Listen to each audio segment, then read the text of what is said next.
Sir सुनो। हर्षित, आवाज नहीं आएगी आपकी। चैप्टर नंबर 8 पढ़ रहे हैं हम। हेरिडिटी। सर, हेरिडिटी में बेसिकली है क्या? आपने सुना होगा कि जो ऑफस्प्रिंग्स हैं, जो बच्चे हैं, उनकी कुछ कुछ हरकतें अपनी माँ बाप, नाना नानी, दादा दादी से मिलती जुलती हैं। तो किसकी वजह से? इसी टॉपिक की वजह से, हेरिडिटी। ऐसे बोलते हैं ना, आपको आपकी शक्ल, अकल कहाँ से मिली है? बेटा, आपके पेरेंट्स ज्यादा इंटेलिजेंट है, आप डम्ब हो, उसमें आपकी वो कोई नहीं है। नहीं, आप हो। इधर देखो सर। हेरिडिटी क्या कहती है कि आपको आपके पेरेंट्स से विरासत में क्या मिला? हाँ सर। कुछ बेसिक चीजें जो आपने सुनी होंगी कि आपकी नाक आपके मम्मी पापा की तरह दिखती है, आपकी आंखें आपके पापा की तरह दिखती हैं, आपके बाल आपकी मम्मी की तरह दिखते हैं, ये सारी चीजें। फिर कुछ लोग कहते हैं कि ये तो किसी पे भी नहीं दिखता। मतलब ये एक, तो हो सकता है वो आपके फोर फादर्स की तरह हो। सर, फोर फादर्स मतलब बेटा पूर्वज। हाँ। हाँ।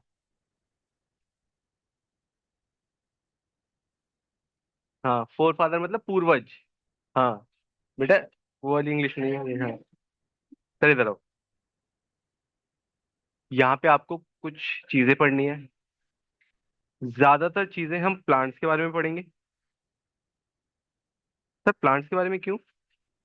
क्योंकि आप अभी लॉजिक लगाने लग जाओगे। सर, मेरे पापा लंबे हैं, मम्मी की हाइट थोड़ी कम है, और मेरी हाइट मीडियम है। तो वो आपके लॉजिक लगेंगे नहीं यहाँ पे। एनिमल्स में हेरिडिटी थोड़ा अलग बिहेव करती है, प्लांट्स में थोड़ा अलग बिहेव करती है। जो हम पढ़ने वाले हैं उसमें मेजर पोर्शन किसका है? प्लांट्स का है। क्यों? क्योंकि हम किसके बारे में पढ़ेंगे? मेंडल के बारे में। जी जे मेंडल। जी जे मेंडल। सर, आपके में शायद जी मेंडल ही लिखा हुआ है। जो भी हो, इन्होंने क्या किया था, पहले हम ब्रीफ देख लेते हैं, उसके बाद हम बात करेंगे। बेटा ये ना, कौन थे? इकोनॉमिस्ट। सर, कौन थे ये? इकोनॉमिस्ट। सर, इकोनॉमिस्ट क्या होते हैं, पता है ना? हाँ, जो इको पढ़ते हैं बेसिकली, हाँ वही। मतलब बेसिकली स्टैट्स पे जो ज्यादा कमांड रखते हैं अपनी, स्टैटिस्टिकल डेटा इंटरप्रिटेशन करते हुए। नहीं नहीं, वो अलग चीज है। सर सुनो, इकोनॉमिस्ट थे, लेकिन इनकी रुचि किसकी तरफ थी? साइंस की तरफ। सर, ये ना एक चर्च में काम करते थे। किसमें? चर्च में। चर्च के पीछे जो गार्डन था, वहां पे बहुत सारे क्या थे? पी प्लांट्स थे। बहुत सारे क्या थे? पी प्लांट्स थे। तो इन्होंने देखा कि वहां पे जो पी प्लांट्स हैं, उनमें अलग अलग तरह के फ्लावर्स हैं। कुछ फ्लावर्स जो हैं, कुछ फ्लावर्स जो हैं वो कैसे हैं? वाइट हैं। कुछ फ्लावर्स जो हैं वो कैसे हैं? पर्पल हैं। सर, कुछ प्लांट्स जो हैं वो टॉल हैं, कुछ प्लांट्स जो हैं वो कनिका हैं। नहीं, अच्छा, कुछ प्लांट्स टॉल हैं, कुछ प्लांट्स क्या हैं? ड्वार्फ हैं। सर, जो पॉड है, कुछ इन्फ्लेटेड है, कुछ डिफ्लेटेड है। सर, कुछ बच्चों का क्वेश्चन आया कि आपने ये क्या बोला, पॉड? पॉड पता है? सर नहीं पता। मटर सुना है? मटर देखिए, मटर, मटर की जो फली होती है उसी को पॉड बोलते हैं। कुछ फूली हुई होती है, कुछ पिचकी हुई होती है। जो फूली हुई होती है उसे हम क्या बोलते हैं? इन्फ्लेटेड। जो पिचकी हुई होती है वो से हम क्या बोलते हैं? डिफ्लेटेड। सर, ऐसे कुछ कैरेक्टरिस्टिक्स देखे किसने? मेंडल ने। सर, टोटल कितनी कैरेक्टरिस्टिक्स देखे थे उसने? 7। सर, कुछ देखा उसने सीड का कलर, कुछ देखा उसने सीड की शेप, कुछ देखी उसने फ्लावर की पोजीशन। ठीक है सर। तो ये टोटल 7 कैरेक्टरिस्टिक्स देखे। सर, हमें कितने याद रखने हैं? आपको सातों याद रखने हैं। कई बार अगर एमसीक्यू में पूछा जाए या केस स्टडी में क्वेश्चन बने, तो फिर आप बता पाओ इस चीज को। ठीक है सर, क्या कि कौन कौन से कैरेक्टरिस्टिक्स उसने देखे थे, अभी हम डिटेल में डिस्कस करेंगे। मैं आपको ब्रीफ दे रहा हूँ। अभी तक हमने क्या देखा कि मेंडल एक साइंटिस्ट था, नहीं, इकोनॉमिस्ट था, रुचि थी उसकी किसकी तरफ? साइंस की तरफ। चर्च में काम करता था। चर्च के पीछे गार्डन में क्या थे, बहुत सारे पी प्लांट्स थे। उनको उसने देखा कि अलग अलग तरह के पी प्लांट्स हैं। तो उसने सोचा कि ये अलग अलग क्यों है, एक जैसे क्यों नहीं, पी प्लांट तो पी प्लांट है ना, मटरी मिलेगी सबसे। तो फिर उसने ऑब्जर्वेशन स्टार्ट की। उसने अलग अलग तरह के पी प्लांट्स को क्रॉस कराया। क्या कराया? क्रॉस कराया, मतलब एक दूसरे के साथ ब्रीड कराया। उसने रिजल्ट क्या किए, एक्सपेक्ट किए।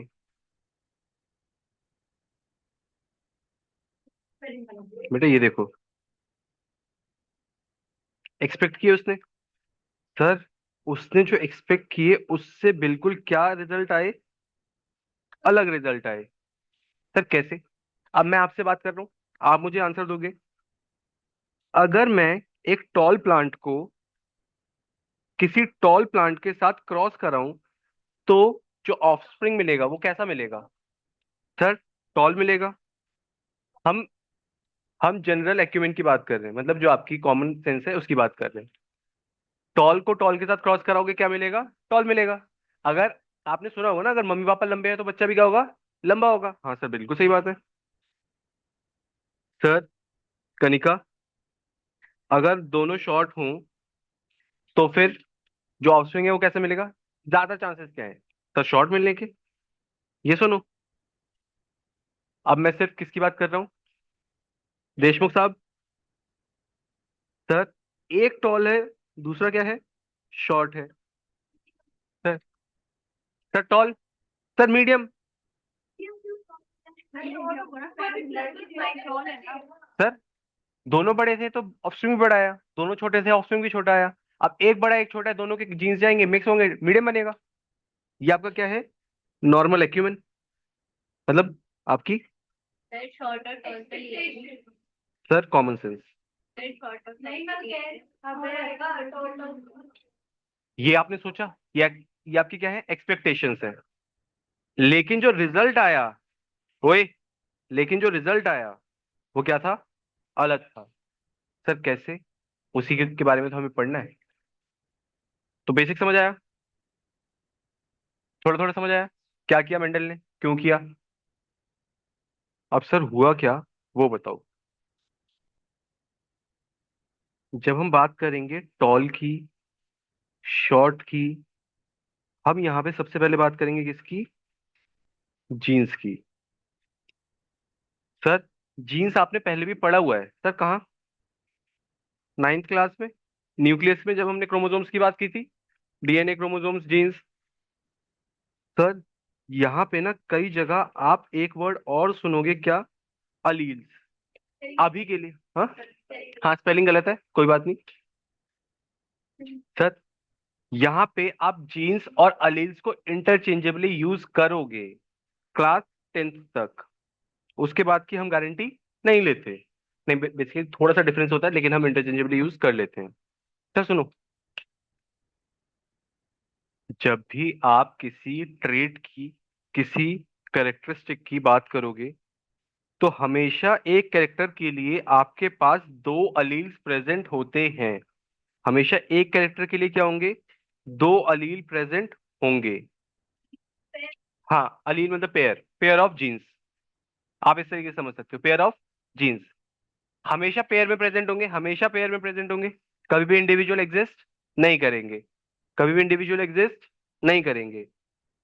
नॉर्मल है, नॉर्मली यही होता है। सर ठीक है, किसी भी कैरेक्टर के लिए दो अलील्स होंगे। सर, अब यहाँ सुनो, थोड़ा सा इंपॉर्टेंट है, साइंटिफिक है। सर क्या? सर, कुछ डोमिनेंट होते हैं। बेटा इधर देखो ढंग से।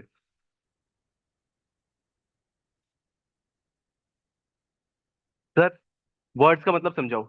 डोमिनेंट जैसे मैं, और रिसेसिव जैसे आप। मतलब, सर मतलब समझाने की जरूरत ही नहीं, हम समझ गए। रिसेसिव पता है ना? सर, दो चीज है।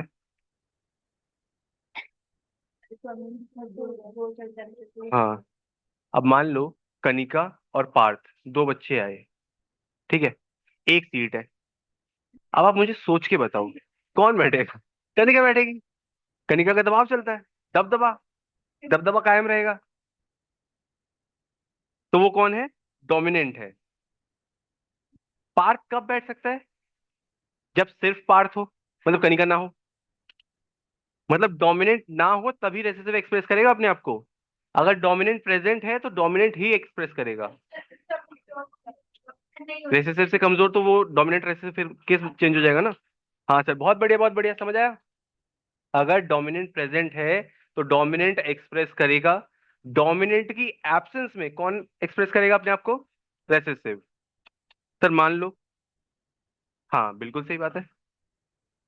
ठीक है, वर्ड समझ आया, डोमिनेंट और रेसेसिव।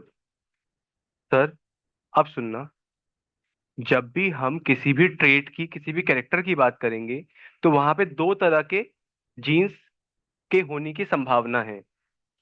या तो डोमिनेंट हो सकता है, पहला डोमिनेंट हो। दूसरा भी हो सकता है क्या हो? डोमिनेंट हो। पहला रेसेसिव हो, दूसरा क्या हो? रेसेसिव हो। पहला डोमिनेंट हो, दूसरा क्या हो? सर पहला रेसेसिव हो, दूसरा क्या हो? डोमिनेंट। जो आपने प्रोबेबिलिटी में पढ़ा था सेम चीज। सर सुनो, डोमिनेंट को हम हमेशा किससे डिनोट करेंगे? कैपिटल। डोमिनेंट को हम किससे डिनोट करेंगे? कैपिटल। रेसेसिव को किससे डिनोट करेंगे? स्मॉल। अब मैं सिर्फ पार्ट से पूछ रहा हूँ, पार्ट। टॉल के लिए अगर डोमिनेंट ट्रेट है तो हम किससे डिनोट करेंगे? Capital T. बेटा आप कैपिटल और स्मॉल बोलोगे उसके साथ। अगर शॉर्ट प्लांट है तो उसके लिए क्या डिनोट करेंगे? स्मॉल टी या स्मॉल एस? बेटा शॉर्ट है, एस नहीं होगा। क्यों? बहकी बहकी। सर जिस अल्फाबेट का कैपिटल यूज किया गया है उसी का स्मॉल यूज किया जाएगा उसके ऑल्टरनेट कैरेक्टर के लिए। ठीक है, कैपिटल टी अगर यूज किया गया है टॉल के लिए तो स्मॉल टी यूज किया जाएगा किसके लिए? शॉर्ट के लिए, ड्वार्फ के लिए। सर सुनो, ये इतनी बात तो हमें समझ आ गई। अब हम आते हैं ट्रू स्पीशीज पे, characteristics. Sir true species, sir true species का मतलब क्या है? जहां पे दोनों ही जीन्स सेम टाइप के हैं। मतलब अगर टॉल है तो कैपिटल कैपिटल है। अगर, ठीक है, स्मॉल टी स्मॉल टी। ये क्या है? प्योर टॉल है। ये क्या है? प्योर टॉल है। ये क्या है? प्योर ड्वार्फ है। Sir DWARF। एक बात मेरी भी सुनना, प्योर टॉल मिल गया और प्योर ड्वार्फ मिल गया। मैं सिर्फ हर्षित से पूछ रहा हूँ, हर्षित, अगर ऐसा हो कि कैपिटल टी और स्मॉल टी है, तो अब बताओ प्लांट टॉल होगा, प्लांट ड्वार्फ होगा, या प्लांट मीडियम हाइट का होगा? सिर्फ हर्षित बताएगा मुझे। हर्षित, अगर एक कैपिटल टी है एक स्मॉल टी है तो प्लांट टॉल होगा, ड्वार्फ होगा, या मीडियम हाइट का होगा? सर मीडियम हाइट का होगा। हर्षित के सामने क्या नाम है? रितेश। मीडियम हाइट का। Navya. Tall, medium, tall, tall, medium. अच्छा हाँ, मीडियम। Sir tall, toll. बेटा पार्थ, मैंने भी बताया था अगर डोमिनेंट प्रेजेंट है तो कौन एक्सप्रेस करेगा अपने आप को? डोमिनेंट एक्सप्रेस करेगा। तो क्या यहाँ पे डोमिनेंट प्रेजेंट है? तो एक्सप्रेस कौन करेगा? तो प्लांट कैसा होगा? टॉल। हाँ, अगर डोमिनेंट प्रेजेंट है तो डोमिनेंट एक्सप्रेस करेगा, टॉल बनेगा। सर इसका मतलब ये है कि ड्वार्फ की कंडीशन तभी पॉसिबल है जब दोनों क्या हो? रेसेसिव हो, स्मॉल हो। ठीक है, अगर एक भी कैपिटल आ गया तो वो कैसा बन जाएगा? टॉल बन जाएगा। सर कुछ भी समझ नहीं आया अभी तक।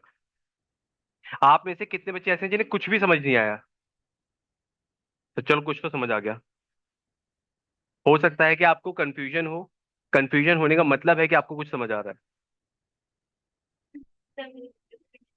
हाँ सर, ज्यादा समझ आ गया ना।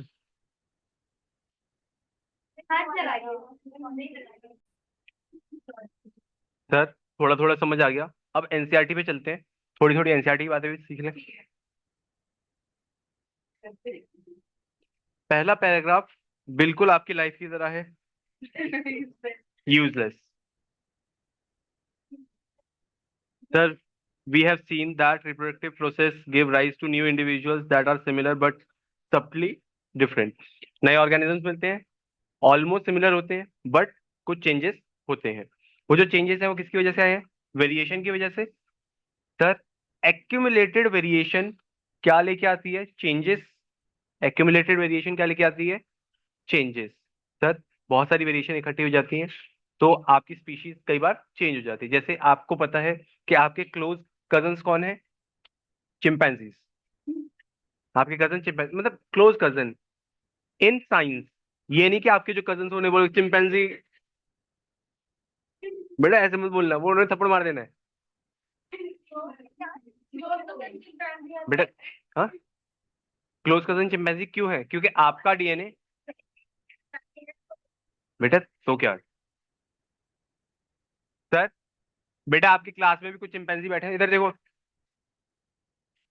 सर, क्लोज कजन चिंपैंजी क्यों है? क्योंकि आपका डीएनए और चिंपैंजी का डीएनए 98% तक मैच करता है।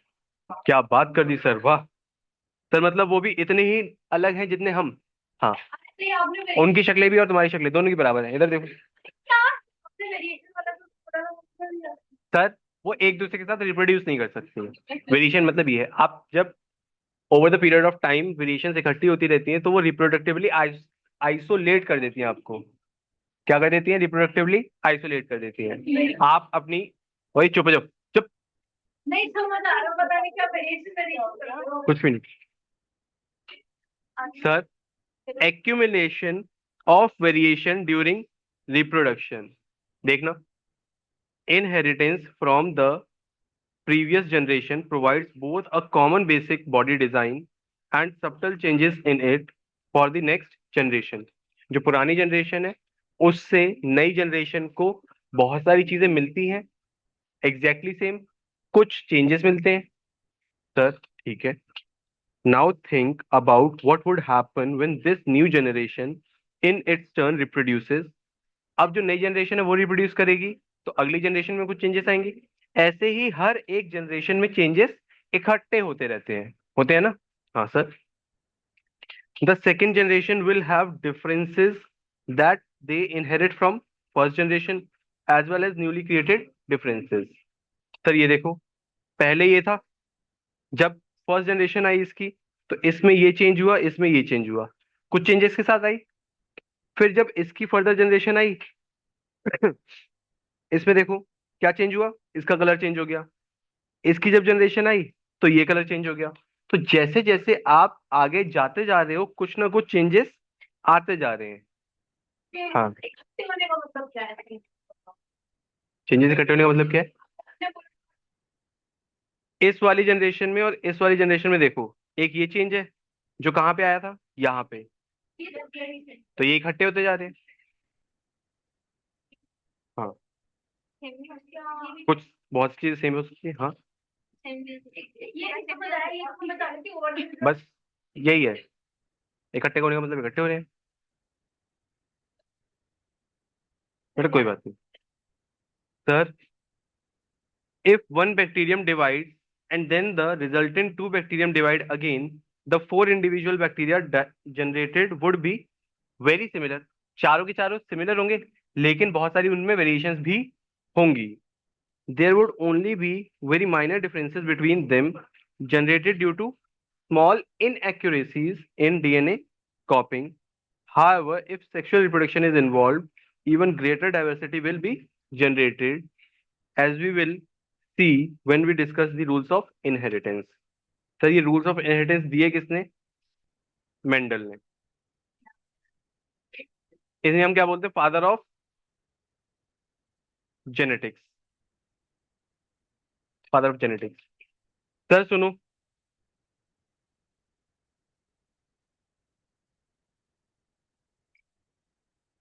ये जो आपके अंदर वेरिएशंस आए, क्या आपके लिए एडवांटेजेस हैं या डिसएडवांटेजेस हैं? सर डिपेंड करता है, it can be both advantages और डिसएडवांटेजेस। सर कैसे? एग्जांपल दो। अब देखो, मान लो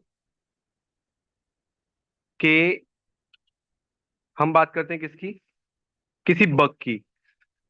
उसका कलर कैसा था? ग्रीन। एक बग था, बग का कलर कैसा था? ग्रीन। ग्रीन कलर होने की वजह से वो कैमोफ्लेज कर सकता है, मतलब घास में छिप सकता है, अपने प्रेडेटर से बच सकता है। सर ठीक है, घास में छुप सकता है और अपने प्रेडेटर से बच सकता है। जैसे आपने ग्रास हॉपर सुना होगा, ग्रास हॉपर देखा है ना, वो कैमोफ्लेज हो जाता है। गिरगिट, गिरगिट कैमेलियन, बिल्कुल सही। अब हुआ क्या, रिप्रोडक्शन में इस कलर में चेंजेस आ गए। अब ग्रीन की जगह वो कैसा हो गया? रेड हो गया। क्या अब वो जो चेंज आया है उसके लिए यूजफुल है या हार्मफुल है? हार्मफुल है, क्योंकि अब वो इजीली दिख जाएगा और उसे लोग कुचल देंगे। हाँ सर। तो ये जो चेंज आया वो कैसा था? हार्मफुल था। अब क्या हुआ, ये रेड फर्दर चेंज होके किस में कन्वर्ट हो गया? ग्रीन में। अब जो ये चेंज आया वो कैसा है? यूजफुल है। तो जो चेंजेस हैं वो यूजफुल भी हो सकते हैं और हार्मफुल भी हो सकते हैं। सर बिल्कुल सही बात है। अब हम आते हैं किस पे? हेरिडिटी पे। अभी तक हमने वेरिएशन पढ़ा, हो सकता है। सर सुनो, अब हम किस पे आ रहे हैं? हेरिडिटी। हेरिडिटी बेसिकली क्या है? जो ट्रेड्स आपको आपके पेरेंट्स से मिलेंगे, कुछ इनहेरिटेड होते हैं, कुछ एक्वायर्ड होते हैं। एक्वायर्ड के बारे में लिखा नहीं है लेकिन फिर भी आपको पता होना चाहिए। सर इनहेरिटेड क्या है? जैसे आपकी नाक का स्ट्रक्चर आपको अपने पेरेंट्स से मिला है, आपको आपकी आंखों का कलर आपको अपने पेरेंट्स से मिला है। आप लेंस लगा लो वो अलग बात है, ठीक है। तो जो चीजें आपको विरासत में अपने पेरेंट्स से मिलती हैं उसे हम क्या बोलते हैं? इनहेरिटेड। अब मान लो कल को कनिका को गुस्सा आ जाए कि सर मुझे मोटा मोटा मोटा मोटा बोलते रहते हैं, वो जिम चली जाए। नहीं, ये एक्वायर्ड नहीं है, वो जिम चली जाए, फिर फिट हो जाए एकदम, और मोटी हो जाए, हाँ मतलब फिट हो जाए, तो अपनी बॉडी बॉडी मसल्स वगैरह बना ले। सर मसल्स बिल्डअप करना, मसल्स बिल्डअप करना क्या इनहेरिटेड है? नहीं, एक्वायर्ड है। तो ऐसे चेंजेस जो नेक्स्ट जनरेशन में पास ऑन नहीं होते उन्हें हम क्या बोलते हैं? अक्वायर्ड। जो आप over the life time acquire करते हो, ठीक है। हाँ, जैसे अब आप थोड़े से वेल टू डू हो, पढ़ने लिखने में थोड़े से सक्षम हो, पढ़ने पढ़ने लिखने में थोड़े से सक्षम हो, आप पढ़ पा रहे हो, तो आप क्या कर रहे हो? नॉलेज एक्वायर कर रहे हो। क्या आप ये नॉलेज अपने ऑफस्प्रिंग को दे दोगे? नहीं। अगर ऐसा होता तो आपके टीचर्स के बच्चे फेल नहीं होते। हाँ सर, क्या बात कर दी आपकी, ठीक है ना सर। तो एक्वायर्ड और इनहेरिटेड में फर्क समझ आया? हाँ सर। अब देखना, एक एग्जांपल यहाँ पे दे रखा है किसका? ईयर लोब का।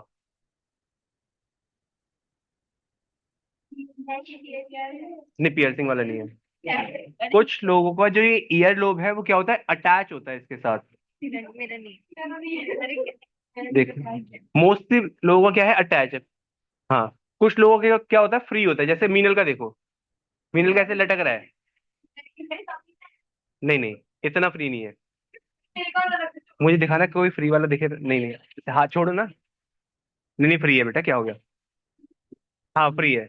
जैसे पार्क का देखो, पार्क का ये लोग क्या है? फ्री है बिल्कुल। मतलब ये जो पोर्शन है ये बिल्कुल ही छूट। हाँ, जैसे ये देखो, इसका क्या है? चिपका हुआ है इसके साथ। और इसका देखो, ये बेचारे का ऐसे लग रहा है 3 बार बालियां पहन ली इसने।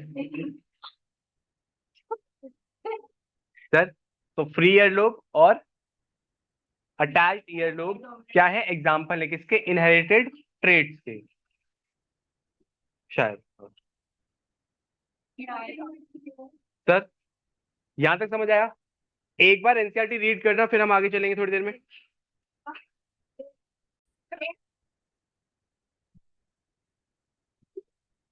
सर अगला टॉपिक क्या है? Rules for inheritance of traits किसने बताए? मेंडल ने। सुनो, 3 रूल्स पढ़ने हैं हमें। एक है लॉ ऑफ डोमिनेंस, एक है लॉ ऑफ सेग्रीगेशन, और एक है law of independent assortment. Sir law of dominance, law of segregation और लॉ ऑफ इंडिपेंडेंट असॉर्टमेंट। सबसे पहले हम पढ़ते हैं लॉ ऑफ डोमिनेंस। जो भी मैंने आपको बताया, अगर डोमिनेंट ट्रेट प्रेजेंट है तो वो अपने आप को क्या करेगा, एक्सप्रेस करेगा। Recessive will express itself only in the absence of dominant trait. Recessive will express itself only in the absence of dominant trait. अगर डोमिनेंट नहीं है तभी रेसेसिव एक्सप्रेस करेगा, अदरवाइज डोमिनेंट एक्सप्रेस करेगा। सर ये है law of dominance. Sir example दो। ये देखो भाई, अब यहाँ पे जब भी हम एग्जांपल की बात करेंगे, यहाँ पे हम बात करेंगे किसकी, क्रॉसिंग की। ये वाला टॉपिक आपको नोट भी करना है। सुनो सर, सबसे पहले हम बात करेंगे किसकी, पेरेंट की। पेरेंट हम मानते हैं कि कैसे थे, टॉल थे और ड्वार्फ थे। टॉल के लिए कंडीशन क्या है, capital T capital T. Dwarf के लिए कंडीशन क्या है, ये है पेरेंट। नेक्स्ट स्टेज किसकी आएगी, गैमेट की। सर गैमेट में क्या होता है, एक एक हो जाते हैं, हाफ हो जाते हैं। बेटा बहुत इंपॉर्टेंट है, इस तरीके से करोगे कभी क्वेश्चन गलत नहीं होगा। क्या बात कर दी आपने। सर पेरेंट बना है सबसे पहले, पेरेंट के बाद क्या बनते हैं, गैमेट्स। गैमेट्स में आपने देखा ही है कि हाफ हो जाते हैं। सर उसके बाद क्या होगी, क्रॉसिंग। बस यहां थोड़ा सा ध्यान देना भाई। सर पहला ट्रेट आया, पहला ट्रेट आया, अब दूसरा दूसरे पेरेंट से आएगा। पहला ट्रेट आया, दूसरा दूसरे पेरेंट से आएगा। सर पहला ट्रेट आया, दूसरा दूसरे पेरेंट से आएगा। सर पहला ट्रेट आया, दूसरा दूसरे पेरेंट से आएगा। सर कुछ समझ नहीं आया, दोबारा बनाओ। बस आपकी बात मैंने बोल दी ना, बस आपको बोलने की जरूरत ही नहीं है। इधर देखो, हम एक एग्जांपल से समझते हैं। ये कौन है, मेल। ये कौन है, फीमेल। जब हमने फर्टिलाइजेशन पढ़ा था, हमने देखा था कि स्पर्म और ओवम फर्टिलाइज होते हैं। मतलब एक गैमेट मेल का होता है, एक गैमेट फीमेल का होता है। तो अगर यहां से मेल का गैमेट आ गया तो अगला गैमेट कहां से आना चाहिए, ठीक है, हो सकता है ना। अब ऐसा भी तो पॉसिबल है कि ये वाला गैमेट, ओए होए कहाँ गया, ये वाला मेल गैमेट इस वाले फीमेल गैमेट के साथ फर्टिलाइज करे। पॉसिबिलिटी है, यहां तक कोई दिक्कत परेशानी। ये वाला मेल गैमेट इस वाले फीमेल गैमेट के साथ फर्टिलाइज कर सकता है, या ये वाला मेल गैमेट इस वाले फीमेल गैमेट के साथ फर्टिलाइज कर सकता है। ये बना दिया, कोई दिक्कत। यहां से जब फर्टिलाइजेशन होगा तो क्या बनेगा, capital T small T, capital T small T. अब हम दूसरे पे आते हैं। अब ऐसा भी तो हो सकता है कि ये वाला मेल गैमेट इस वाले फीमेल गैमेट के साथ फर्टिलाइज करे।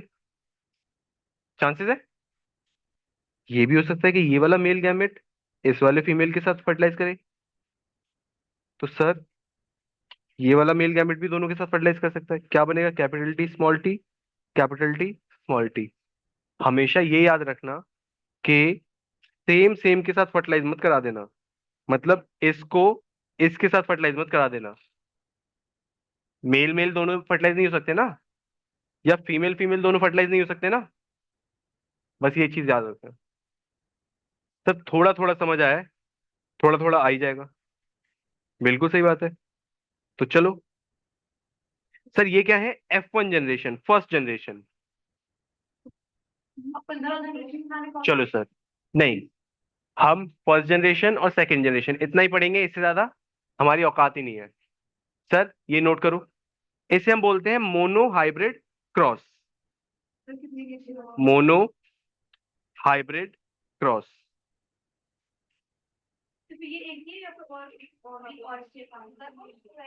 वो पनेट स्क्वायर वाला हम सीखेंगे बाद में। सर ये क्या है, मोनो हाइब्रिड क्रॉस।